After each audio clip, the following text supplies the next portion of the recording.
জকিগঞ্জার খানাই ঘাটে 20 বছরই সুন্দরী মেয়ে যেভাবে সুন্দর এইভাবে সাজাইয়া সুন্দর অবকাঠামোর উপরে 2টা উপজেলা আপনারা হাদিয়া দিতাম পারবো ইনশাআল্লাহ। আমি দোয়া নেওয়া চাইছি আপনাদের কাছে।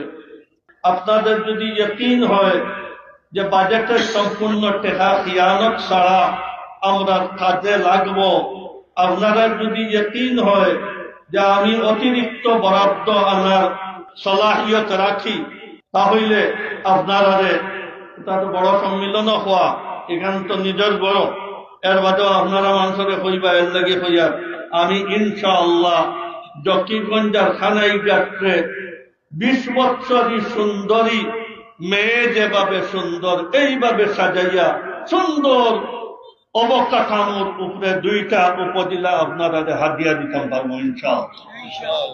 বাজার সাজাবো, প্রতিষ্ঠান সাজাবো, রাস্তা সাজাবো, আর নদী বাঙ্গনে যে কত শত শত মানুষ দেউলিয়া ওইরা ঘর বাড়ি ভাঙ্গিয়া যার, গতদিনও যদি প্রত্যেক এমপি পাট পাট করে কাম করতাম তাহলে আজকে এই শিকায়ত থাকতো না যে নদী বাঙ্গনের কাম করতে। অতীতর কেউ এই ধরনের সিদ্ধান্ত নিছে না।